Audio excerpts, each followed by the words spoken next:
Welcome to Keynotes from Cornell University. Today we'll be discussing the essential questions to ask prospective employers and how to ask the tough ones. You can join the conversation by submitting your questions in the chat and responding to our poll.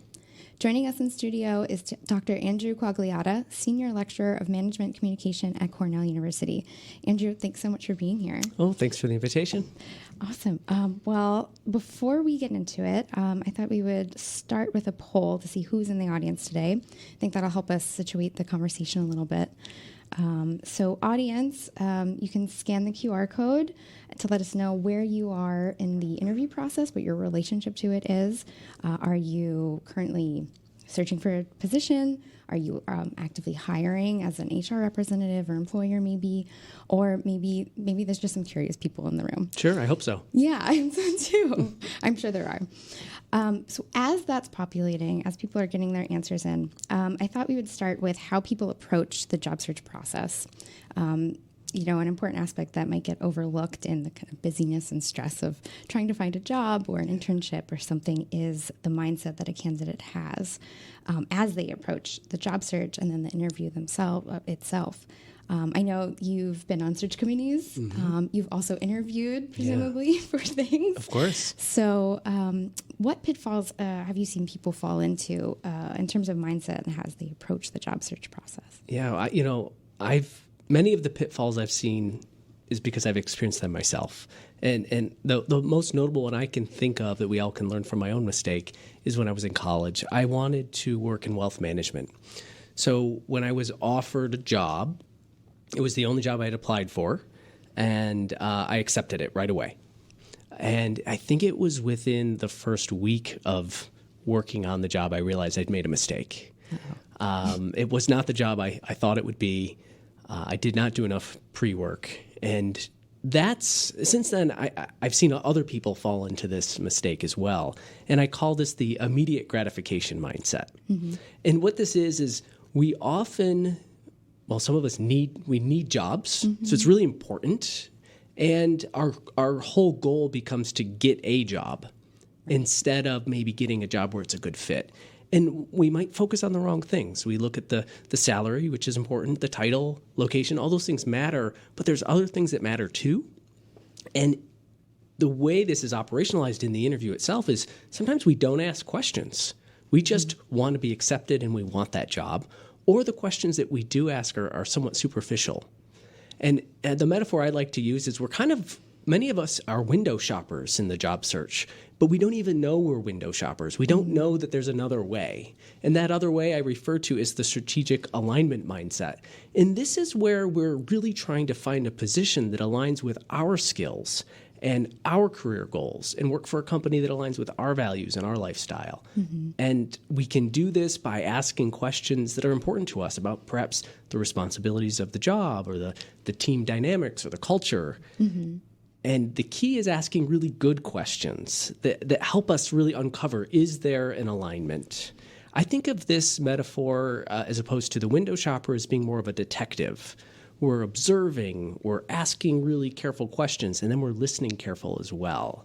Doing all these things could take us more time. We might not accept offers right away. It might have some more doubt in the process, but ultimately will hopefully lead to jobs where we find more fulfillment and satisfaction. Mm-hmm.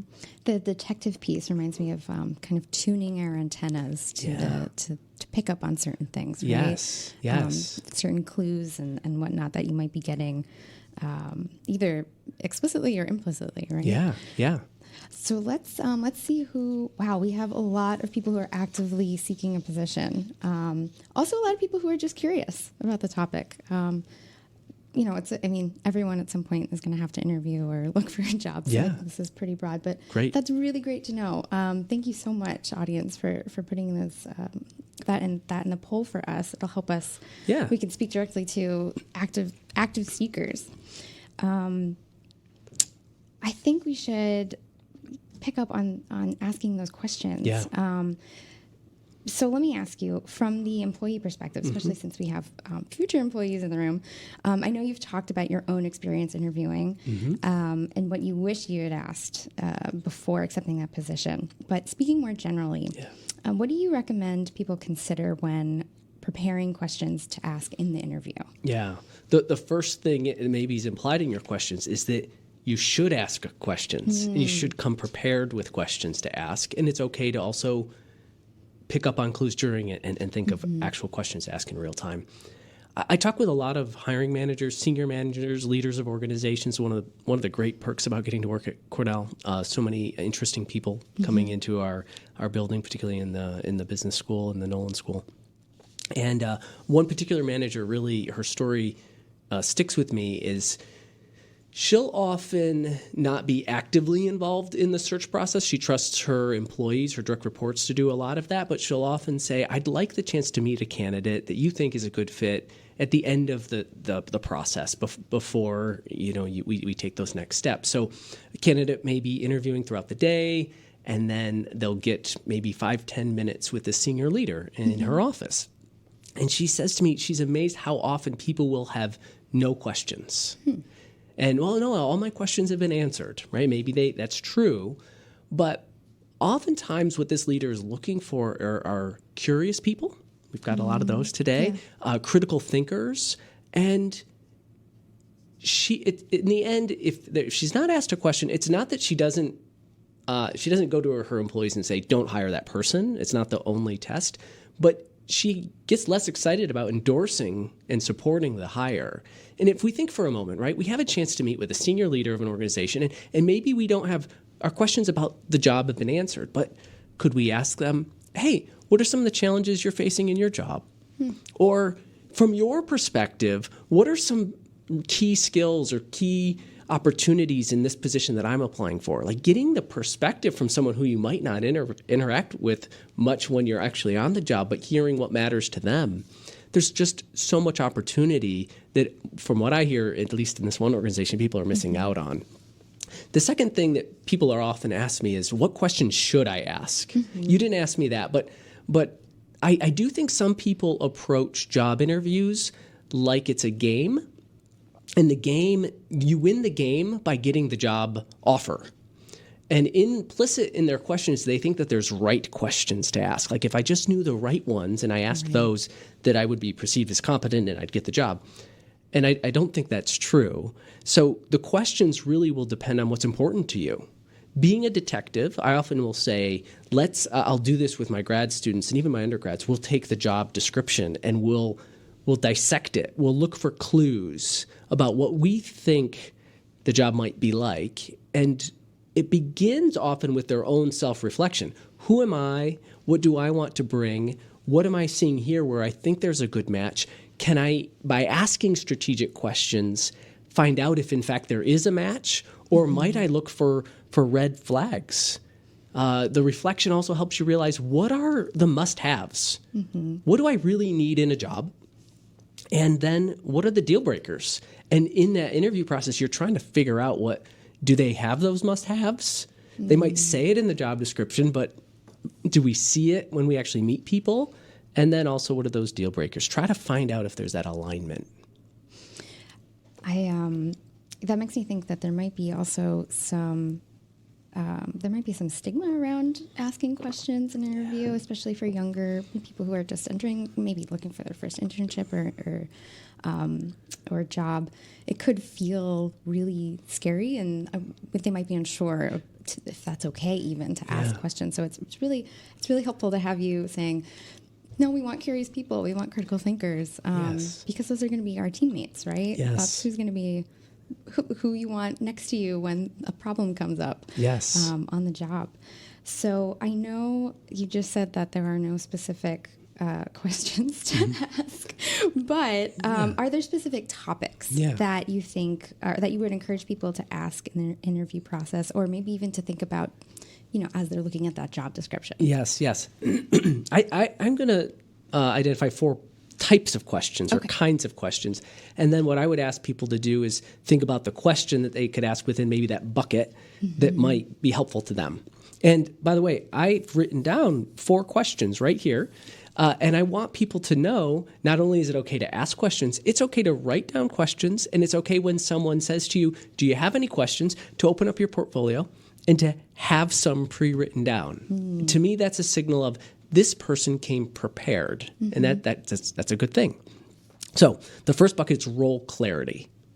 We read the job description, but oftentimes the list of responsibilities are quite lengthy. It's like, well, which are important here? Is it the first one? Is that where I'm going to spend most of my time? So we might say, can you walk me through what a typical day-to-day responsibilities for the role are?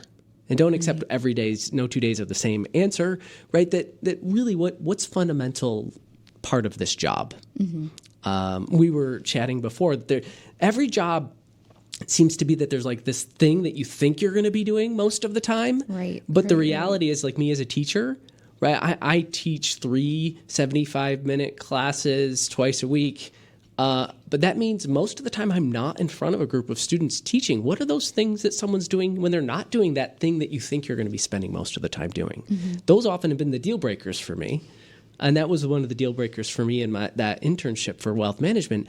I was doing lots of paperwork and specifically scanning lots of paper into a paperless office system. And that was not anything I really... The least exciting paperwork you could do. Exactly, right? Old documents, yeah. The second question is about culture. How would you describe the firm's culture, particularly around, and maybe in an area that you want to know more about? Culture is a broad question, but maybe you really want to work in a team. And you want to size up, is this a team environment, or are we all kind of off in our cubicles just doing our own thing with little interaction? So trying to tease that out. The third might be about just career progression, particularly those early in their career. I personally, is one of my personal values, is learning and growth. So I would want to ask, could you describe the company's approach to professional development? We're trying to figure out, is this a company that just gives you a desk and a computer and says, get to work and that's it? Or is this a company that says, hey, we expect you to develop yourself while you're on this job, and here are the many opportunities that we provide? Those are two different jobs, right? And then the fourth, and I really like this one, is just performance metrics. Asking, how is success defined in this job? Or how is it measured even? And when you start to know what they think success is, that can really help you figure out do I want to achieve that? And I like, by the way, if I'm interviewing with multiple people in a day, to maybe ask that question to a few different people. It's fascinating when the answers are different. Different isn't a problem, but when they become so different, you can expect, and we've perhaps had these jobs before, where we realize, like, this person wants this from me, that person wants something very different, feeling pulled in different directions. We can get early clues of that perhaps in the interview process. That's really interesting because I know from personal experience, right, that job description doesn't always have the answers to the questions that really make a difference in your day-to-day in the job. And obviously you can only know that to a certain degree, even with maybe exceptionally forthcoming interviewers. Yes. But still, that gives you leverage of to figure out where there might be really good fits, where there might be some things that you would want to consider before saying yes. Yes. And, one of the things about, you mentioned job descriptions too, is some are written better than others. Right. Some companies actually take the time to be really intentional with a realistic job preview in their job descriptions, and others kind of say, well, let's just let Chat GPT write it, and think, well, that's actually not what you're going to do. It's just AI wrote that, or perhaps they dust off the one from 10 years ago when the last person had the job, and it's not aligned with what you're really going to be doing. So that's where we don't have a lot of HR folks on this particular call, but where they could be. I think they can relate to knowing that some HR places are doing a better job in that category than others. Yeah, and it comes through in the job description. Yeah. So we did have an audience question come in that I think fits well here. Stacy's asking, my least favorite question as an interviewer is there anything that makes you think I wouldn't be a good fit for the job? So when I interview, I don't ask that. What are your thoughts on this question? Is there anything that would make you I think if I'm understanding Stacey correctly, so as she's interviewing and the candidate is saying, is there anything that makes you think I wouldn't be a good fit for this job? Oh, yeah. I've heard that advice before, where a candidate just kind of wants to surface that during the interview, particularly to say, well, let me address. If you don't think I'm a good fit, let me take a chance to address this now. I think there's certain types of jobs where maybe that would be encouraged. It shows boldness and courage. And in some jobs, I'm looking for someone who's bold and courageous, that can really have that can show that they're willing to talk about that challenging moment. And that's telling, right? Some people say, I'm uncomfortable with answering that. Right. And that's okay.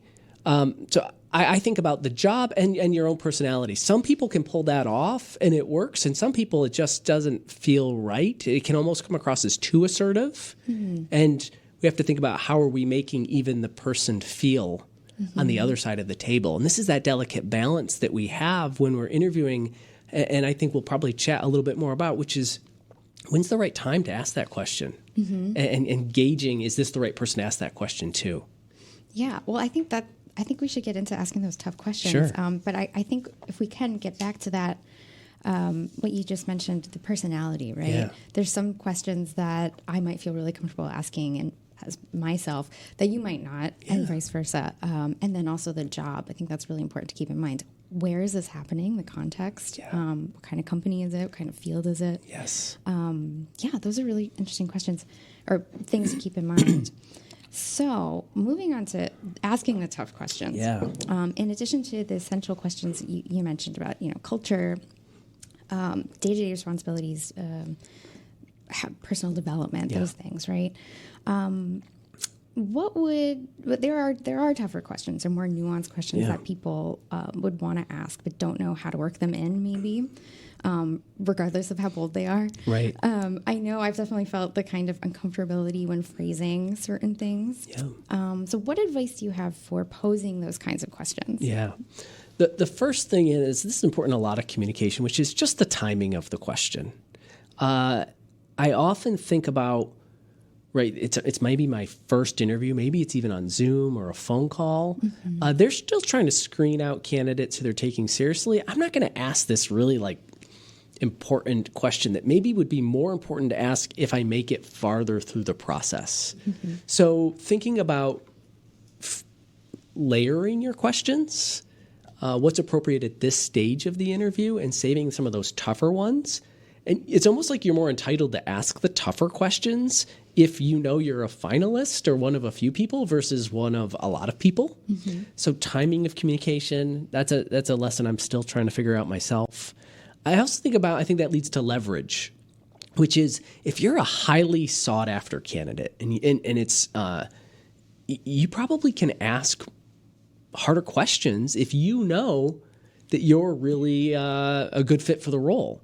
Where if you feel like you're a long shot, maybe you might hold them back a little bit. I'm not suggesting that's the case, but there is something that I know when I'm interviewing candidates, when there's a really strong candidate, they're asking really tough questions, and it's almost like, well, they should. They're really good, and we hope to get them. Yeah. The other thing which is tricky is, what's the quality of the employer? I bet you all can imagine that there's some employers where they want you to ask these tough questions, and that's the kind of company I want to work for. I want them to be like, let's get it all out on the table right now, because we want you to be happy here.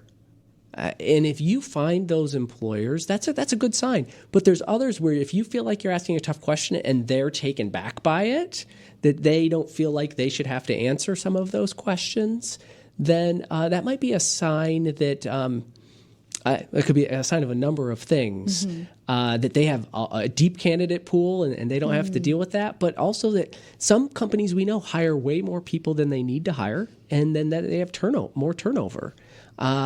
I might be looking to say, boy, I'd like to have work for a company that's allowing us to have that conversation before to find out if there's a good fit on both sides.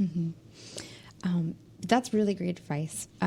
Personally, as someone who's been in the interview, not on your side of the table, as the candidate, sometimes it's the words that are just as tricky as the timing, right? Yeah. Do you have any advice on the phrasing of the tough questions? Yeah. And we kind of talked about personality a little bit. Yeah.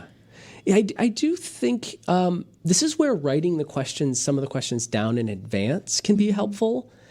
saying it out loud, seeing how it sounds, even like say you were going to go for an interview and you call me and say, Andrew, I'm about to have an interview. Here's some of my questions. How do those sound to you, right? Because in our head, they might sound fine. And some people are really direct and some people are really indirect. And we maybe need to find a middle ground, which is like, I'll test this out with you now. How much do people work here, right? And when really the person's saying, can you tell me a little bit about how work-life balance plays into this position? Yeah. It's like there's that super direct, not polished, to that's a fair question, asking about work-life balance. At most places, it's a fair question. Some places, they might not want you to ask about work. They want you to work 70 hours a week and not complain about it. Right, and that would be something that those your detective eyes would pick up. Yes, hopefully, exactly. If you're preparing to see those kinds of things. Yeah, let me elaborate on one other point, because you talk about phrasing, but I also hope you notice something in the way I said those words. So sometimes the words don't matter as much as the tone in which we say them. Right. So there was a kind of sharpness to how much, it's almost like critical. Probably my facial expressions changed a little bit too, versus this relaxedness to this curiosity of, can you tell me a little bit about how work-life balance works in this position? There's a softer, friendlier tone to that question. And I could probably say that same exact question, that second one, two different ways, and have it land on the receiver or the hiring manager in a very different way. So I think just practicing, even we practice. Hopefully, we're practicing for our interviews, answering the questions. We might also practice the questions that we're asking. Yeah, I think that's a great example because just like you said, the tone of voice, right, your facial expressions, all of these other things are contributing to how that question lands. Yes. You could even ask it in a humorous way, right? And that would be a totally different angle. Yeah. I'm not sure if we would recommend that, but sometimes interviews, even if you're getting higher up in the on the finals list, right? Yeah. Sometimes those interviews are pretty short, and there might not be the opportunity, or maybe something goes wrong. The interviewers have to leave or something. Sometimes a candidate can't get in those questions in the moment. How else can people find out at least similar information to the kind of regarding culture or attitude towards work-life balance, those kinds of things? Where else might people be able to find that information if not in the interview? Sure. Well, one thing that comes to mind first is you always have time, even if they don't give you the time, because if you end up getting the offer, then you've got time. It's like, oh, I have an offer. I have some questions. And maybe those are where the really hard questions, those really difficult conversations can happen. To find out, just because we have an offer doesn't mean we need to accept it. So I think that's number one in the answer there. But beyond that, we should be detectives, right? So what can we do? The obvious thing is we can go to the company website. We should dig into the career section. We shouldn't be asking questions where the answers are on their website, right? We want to use our time really wisely when we're answering those questions. So dig in there, look for clues. There's plenty of review websites out there, like Glassdoor. I haven't relied on those personally. I have clicked in and read some things. So that's where people who have worked for the company or currently work for the company might tell you a little bit about it.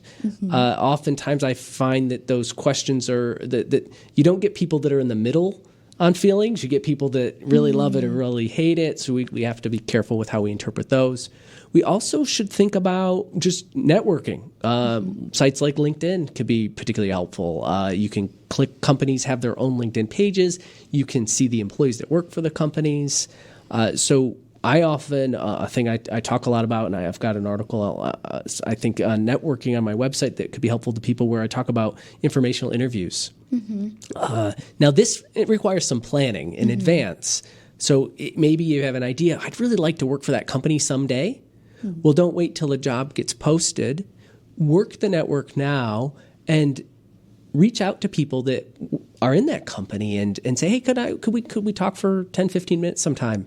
And you ask them some questions about what it's like to work there and try to find out if there's a good fit. It's easy to look at the outside. It's like the grass is always greener, right? We've got a job, but we're looking for another job at that company. It looks great.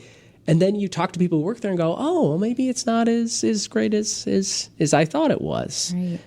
Then the last thing I'd say is pay attention during the interview. We talk about observation skills. It's not just about asking the question. How do the coworkers treat each other? And I'll give you just a little anecdote. I was at a professional conference a year ago, just over a year ago, and I was presenting with a colleague of mine, James, and we were having a nice time together. And we happened to also be recruiting for a position. And at the end of our talk, I just mentioned, oh, by the way, we're hiring. We'd love to see some people from this conference apply. And there was a candidate that applied who, during the interview process, she says, I don't think I would have applied, but I watched the way you and James interacted with each other, and I wanted to be a part of that. I wanted colleagues where we could have that interaction. Yeah. Fast forward to today. I meet with that individual who we hired once a week. Wow. And we're having that interaction in my office once a week. But she was a detective, right? She wasn't just going to apply for any job, but she saw something. We can do that same thing during the job interview process. That's amazing, because that's one of those, if you're lucky enough to have kind of insight like that into future employers, that's something that feels very genuine and authentic, right? Yeah. It's not something that can be written down by ChatGPT, right? Exactly. It's real human interaction there. Yeah. So we have an audience question that I think fits in well here. Great. So from Chase, I believe, as someone who is hiring, do you have tips on how to remove the mask of a candidate to get more authentic answers and see the candidate's personality? Yeah. That's a great question. We're flipping it a bit on our, but that's okay. Yeah. Well, one thing I want to remind those that are listening or watching that this is about the job interview is more than just the time where people are asking you the questions. Mm-hmm. So it begins with a cover letter or email communication. Communication that's happening, a phone call where you're arranging interviews. It begins when you arrive at the company and you greet someone at a front desk. Right? There's all these touch points that are happening outside of that time when you're sitting across from someone at a table. And I think smart companies, to Chase's question, are paying attention to those moments. Mm-hmm. So I'll often say to, this is kind of letting out one of my secrets, I guess, but I'll say to, we have faculty support specialists. I'll say, I have a candidate will be arriving soon, just so you know, and I'll ask for their perspective. You know, how did they interact with you while they were here? You know, did they see you as a means to an end, a person sitting at a desk to help get what they wanted? Or did they engage with you and treat you like a human being? And that's another data point that I'm checking against all my other data points. Mm-hmm. And I like to think that I want to hire someone who, when they come into an office, is kind and cordial to everyone, not just the person who's in the power position that might be able to control whether they get a job or not. So I think that's advice for those looking for jobs to remember. There's lots of these moments. As a faculty member, even when I was interviewing for my job, it started... it was a full day, 8 until 8. It was like 12 hours. And I think a lot of candidates think the job interview's over as soon as we're like picking up our papers and walking out the door. I've had candidates be like, oh, wow, how'd I do? And I thought, it's not over, right? It's still happening. It's still happening right now. And even there's a social component to a number of jobs, right? Mm-hmm. So my colleagues took me out to dinner. Mm-hmm. We went downtown Ithaca, right? That was an interview until they dropped me back off at the Statler Hotel. And I think some people just think, well, the interview's over, I can let loose. Right. And I think there's those moments, which is, can you create opportunities where the candidate doesn't feel like it's an interview, but still get a chance to talk with them? I think about the person that hired me. I remember we went to the faculty lounge and had coffee together. She didn't ask me one interview question, a traditional interview question, but the whole thing was an interview. In hindsight, I realized, like, wow, that was really great. She wanted to let me relax and get to see more of me and to see me in an informal environment. So I hope that's an idea. there's a lot of ways that you can do that, and maybe I'll write more about them sometime. Yeah, I think those are great. It's a great place to start, right? Involving other people in the company or environment that are already work there, to involve them in the interview process in a much informal sense. But okay, so let's switch back to we talked mostly about people applying to new jobs at a new company. But for those people who are looking to move, say they love their company, but they don't feel at home in their current position, or they're looking to, expand, grow, develop, right? They're looking to move on to a different team. What would you recommend? Would you recommend asking similar questions, or does the situation call for something a little bit different? Yeah, I think there's going to be some similarities and some differences. As you alluded to, say Cornell is an example. I really like Cornell. I believe in its mission of any person, any study, and I think the benefits are great, the location's great, but maybe I'm just not happy with where I am. Then it really kind of rules out a series of questions I don't need to ask, doesn't it? But more importantly, because we're within an organization, we kind of have an inside opportunity and access that we don't have as someone who's outside the organization. So, and we know that companies have cultures, we know divisions have cultures, and we know that departments within divisions have cultures. I even hear, I work with some banks, for example, that pods within teams have their own culture, right? Which pod you're in might matter, like in cubicles, right? So that's where getting to use your network again, try to talk to people who have some inside information, can be a better strategy than waiting until the interview to ask those questions. I'd also say that you want to focus your questions on the department or the unit itself. And one thing we know from the research is that our job satisfaction is often driven by our manager. And I think we all can think about that. If you have a great manager, you're more likely to like your job. And if you have a manager who you just don't click with, you're less likely to be satisfied in your job. So I'll often talk to people who are thinking about switching, and I'll say, what's your relationship with your manager like? And have them assess if this is a good manager. Some jobs are worth staying in longer because you have a manager who might help give you more growth opportunities or be okay when you make that next step versus want to keep you for themselves. Right. And I even had this conversation with a grad student recently who got 2 job offers. And one job offer was for less money. And she said, I want the one with more money. I said, I don't blame you at all. I said, but how much? Because she knew the one manager was awesome, and she wasn't so sure about the other manager. I said, if you come to me a year from now, how much would you be willing to pay to have a great manager? Is a good manager worth $10,000? I think a good manager could be worth $10,000. Yeah.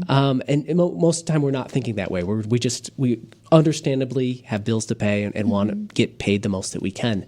But also, if I get paid a lot more, there may be a reason I'm getting paid a lot more, right? The job might not be as good, might be the manager. And if every night I'm coming home and I'm feeling like, I don't like my job and my manager's acting this way, I might be happier in that job that pays just a little bit less. Yeah, those are really important things to think about. So thank you for that. Yeah. So we have a couple more audience questions that are thematically split. So we have several viewers, Jean, Jennifer, Jason, probably among others, are experiencing anxiety about ageism by would-be interviewers. Is there a way to overcome this, either by asking questions of the interviewer or addressing in their response, in the candidate's response? Age discrimination is, a delicate issue in HR circles. Yeah. What are your thoughts? Yeah, well, it's a real thing. Yeah. Probably not just in their heads, right? So I think just being validated, that's something to be aware of. Yeah, my best advice is we can't control our age. We can control almost a lot of other things. And if we go into it with a mental roadblock of just assuming that it's not going to go well because of that, we just want to make sure we're not using it as an excuse for not getting it. So if we're looking for it, we're often going to find it, I feel like. So what can we do instead? What can we focus our attention on instead? Right. And what I would think about is showing your excitement and the value that you can offer and your energy to keep learning and growing. I think sometimes, and I feel this, I've been at Cornell 11 years now, that sometimes we might say, well, I can do this. I'm capable. I'm competent. I have all this experience. But to rest on that. So my attitude to this day, and I think my students would back me up on this, is like, that guy keeps doing new things. It's not, they won't look and say like, oh, he's just resting on his past success. So, and I think there's ways we can signal that in a job interview, to just say like how we're constantly learning and growing, and then it should never end. And I just want to caution anyone that is just feeling like I have everything I need. My past track record says it all. If I was interviewing for a job today, I'd ask the same question about learning and growth. Like, what am I going to have to do to keep learning and growing to continue to stay relevant? Because the world just keeps changing faster. Yeah, much faster. Great, thank you. So we have a couple other ones that maybe have more of a slightly academic theme to it. So Keith is asking, what are some differences between interviewing for a company and interviewing for an academic institution? So that's a pretty big question already. Depends on your field and those sorts of things. But what would you say? Well, I've done both for sure. I'd love to. I'm kind of curious which one Keith wants, but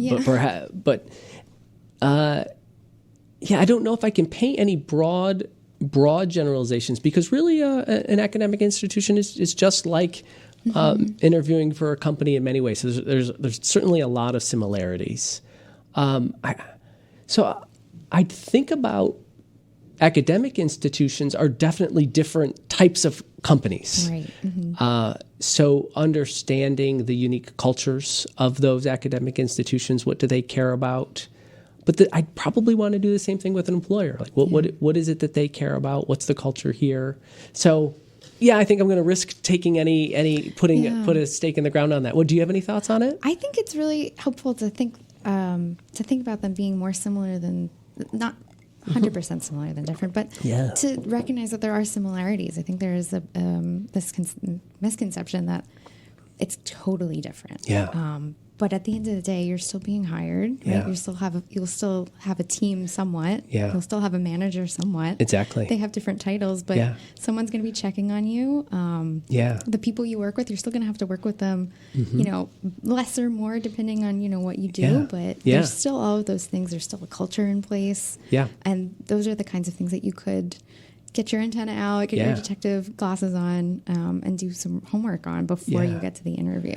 I think a lot of times, just from my experience as a hiring, leading search committees at Cornell, I think a number of people, and this is maybe for folks that maybe want to work at Cornell, I'll tell you a red flag that I see, is people will apply for jobs because it's Cornell, and I don't blame them. This is a wonderful university. I'm proud to work here, and it's a great place to work. And some people have kind of got through the early stages of our screening process a couple times, and then got to the point where I've met them, and I realized that they applied for the job only because it was at Cornell. They really don't understand the job they're applying for, and to me that's a big problem. It's like, I realized that they think the job's different than it is. And if they had just read it or asked me more clarifying questions, they would have understood. And so I've disqualified people pretty quickly in a Zoom screening interview. And sometimes people got past me there, but disqualified themselves pretty quickly in person when I realized that they really want to work at Cornell, but they don't understand the job. So at its core, we can break those into buckets, understanding the organization as a whole, but make sure we really can articulate why we're a good fit for that particular position.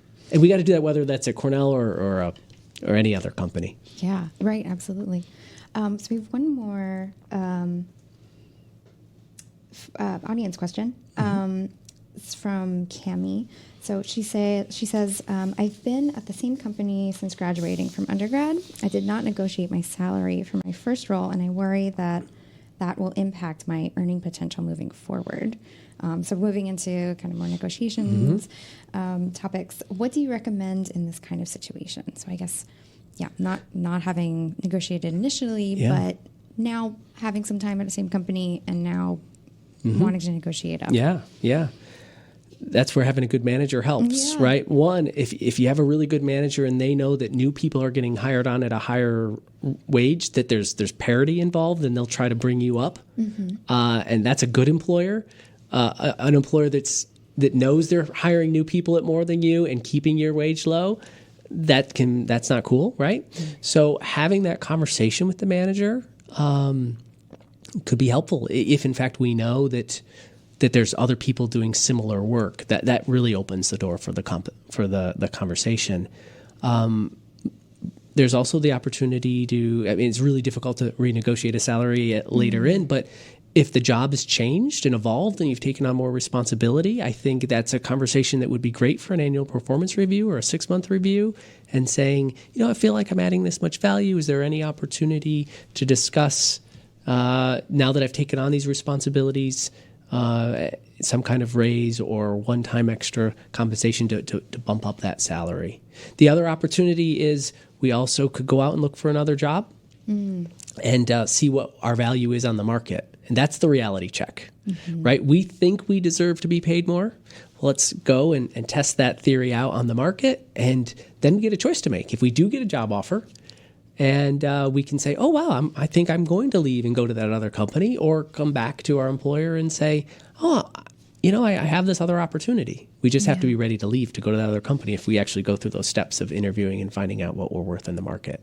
Yeah, that's a whole other, we could have a whole other keynote on just that. So I've got one more audience question. Sure. From Emily. So how might someone with invisible disabilities approach an interview to minimize subconscious biases in the case of maybe needing to work less hours to address medical needs, but who obviously wants equal pay and equal respect as a professional? Yeah. They're doing the same job.